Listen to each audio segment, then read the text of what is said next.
Welcome in to the Rock Talk Studio, the place to find your next great rock and roll book or documentary. This is the podcast that reviews, previews, and most importantly, recommends to you the good stuff.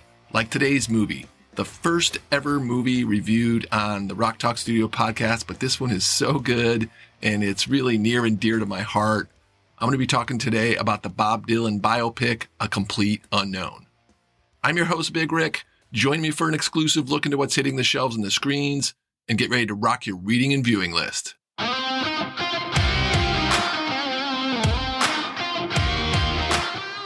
Dylan's saga is the stuff of legends. From the moment he arrived in New York City from Minnesota in 1961, his career is vast and has stretched for over 60 years. So when this biopic was announced, I was a little apprehensive about how they were going to pull this whole thing off. And then I heard it was just going to be taking a look at the beginning, Dylan arriving in New York and telling the story up until he goes electric with a game-changing performance at the Newport Folk Festival. And then I found out the story is based on the 2015 book, Dylan Goes Electric, Newport Seeger, Dylan and the Night That Split the 60s by Elijah Wald. And then I was very interested. And wow, did this thing deliver. 2 hours and 21 minutes engrossed in the present was the perfect way to deliver this. There were no flashbacks, no back and forth. Right from the opening scene, you get cast into the world this film so incredibly creates. It's New York City in the early 60s when Dylan arrives at an early age. And from the moment he arrives in this city, you are swept into the feel of the streets. Director James Mangold does a masterful job of creating mood in this. There's a lot of texture in the shots, a lot of atmosphere, great lighting and feel. This film has heart, and Chalamet carries a lot of that. And where to begin with Chalamet? First off, he doesn't become Bob. He takes on his spirit instead. His mannerisms, the way he puts his hands on his face, the way he holds a cigarette, hunches over the guitar when he plays are all captivating, and you easily fall into his portrait. But it's just not Chalamet that deserves praise. The other actors play a main part in delivering this story, especially Ed Norton as Pete Seeger. He was just fantastic. From the first time he comes on the screen, he just embodies the laid-back, kind of sweet persona of the legendary folk singer who at that time, he was really the leading voice of that musical community. And the emotion he displayed, watching Dylan take over his mantle, really added to how powerful and transformative Dylan was to the conservative folk scene at that time. Monica Barbero's take as Joan Baez also adds so much to the story. It's kind of showing another side of Dylan, one where he was a lot looser than when he was with his other love interest at the time, Sylvie Russo. And Sylvie Russo was a name that came up for Dylan's real-life girlfriend named Susie Rotello. And Bob Dylan himself asked the director, James Mangold, to change the name when they met and discussed the script. So in the film, she's Sylvie Russo. But the real star of this film is not any of those actors. It was the music. It really stood out so strong and played a wonderful part amongst the fantastic performances and formed the root to what this story was based on. Chalamet played and sang all the music. Think about that. He not only had to learn his parts and act, he had to take on this mystical, iconic persona of Bob Dylan, but then he also had to learn guitar and the songs. And then he had to sing them while paying respect and tribute to Dylan as a performer. It was an amazing, amazing performance. Dylan's voice can easily be mocked and mimicked, and you get none of that from Chalamet. And it wasn't just a few verses here and there that he sang. He was doing large parts of multiple songs, really emotional stuff.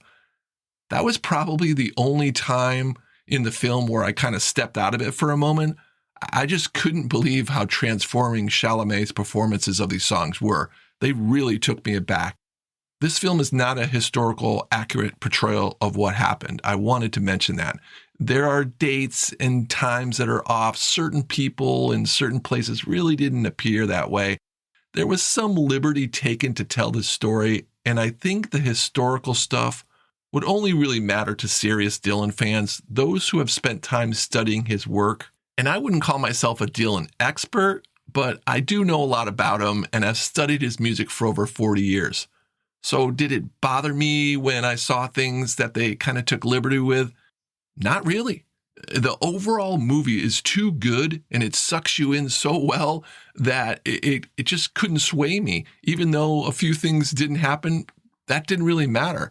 Once I got caught up in the presentation, and that didn't take too long because it's so engrossing right from the start, I was in and just enjoying the ride. The story had momentum and built-in tension. Trying to figure out who Dylan is something the characters in the film spend most of their time doing.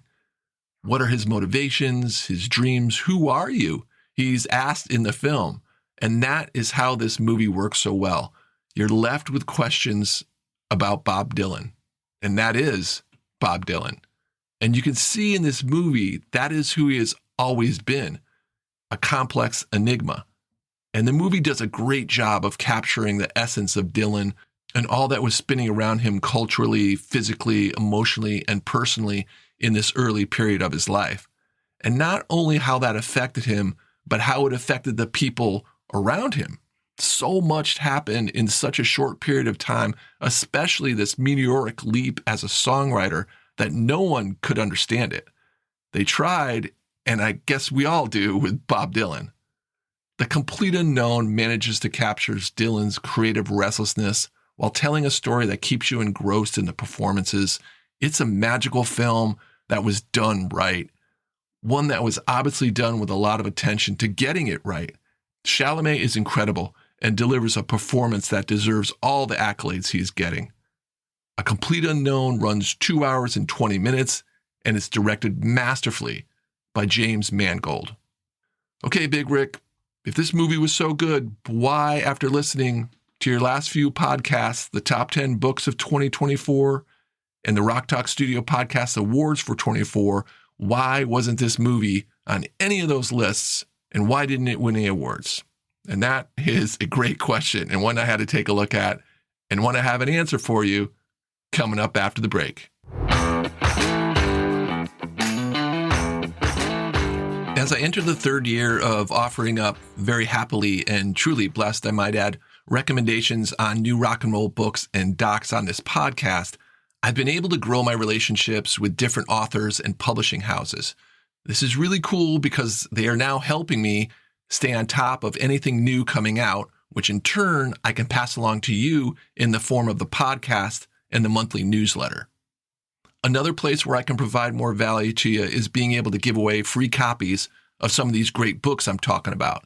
And the last few months have seen some awesome titles that I've been able to give away. I gave away a hardcover coffee table style Rush book called Rush at 50 that went to Sammy S.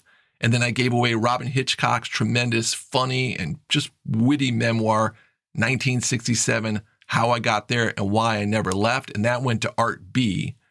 And this month, I'm going to crank it up again and give you another great book. And that is Chris Stein's memoir, Under a Rock. So if you want to get in on these book giveaways and get the monthly newsletter to keep you up to date on the world of rock and roll books and documentaries, just shoot me an email at info@rocktalkstudio.com. I'll also include that email in the show notes so you can sign up. One thing I have to mention, though, I'm only able to give the book giveaways to people living in the U.S. only. But shoot me an email if you want the monthly blast, info@rocktalkstudio.com, and say, Big Rick, send over that blast. All right, I owe you an answer to why this great Dylan biopic movie didn't win any year-end awards and didn't win any top picks for me. I got that answer for you, and it's coming up next.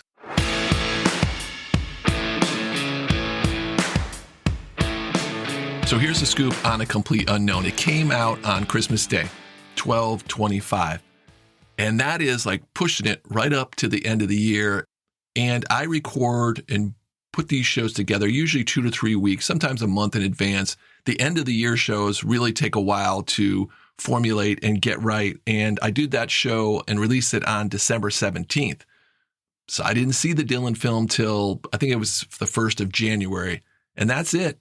There's the excuse. There's a reason why it didn't get into those year-end award shows or on my top 10 list. And it made me think, okay, let's say I can do it again. Where would I rank A Complete Unknown as a movie doc? Put it up against Revival 69, the documentary that came in as my number one pick of the year. And if you're curious about those other picks, remember, in the archives, just check it out. There's the top 10 books and docs and the award-winning books and docs for 2024. So would Dylan's pick, A Complete Unknown, win an award? It would definitely land in the top 5 docs of the year, without a doubt.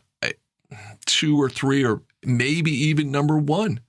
And honestly, I'm really glad I didn't have to make that decision, because after thinking about it, I don't know what I would have done, because I really loved Revival 69, but A Complete Unknown is so personal to me, and it was so good. So I tried to step back and just be really more of a critic about it.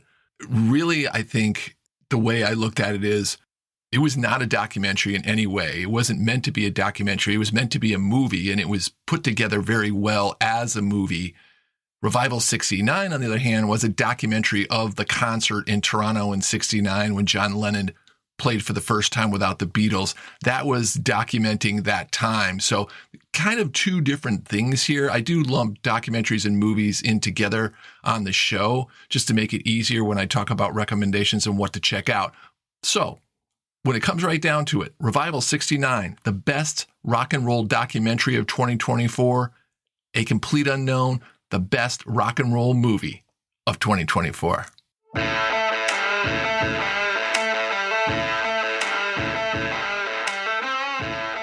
I talked earlier about the Rock Talk Studio Monthly Blast, the newsletter, but I just want to take a few minutes before I wrap up the show and let you know what's on tap for next week. And I want to shout out to all the new subscribers who are supporting my new effort. Karen A., Jim B., Chris N. from New Jersey, thank you. Mark H., Josh, Andy W., Tom G., and Uncle Duke. I appreciate all of you getting on board. Thank you. You will now stay up to date on all the great rock and roll books and docs that are coming out in 2025. Speaking of what's coming out, next week's episode is a book review about a very quirky band from Rockford, Illinois, who the phrase "big in Japan" definitely applies to.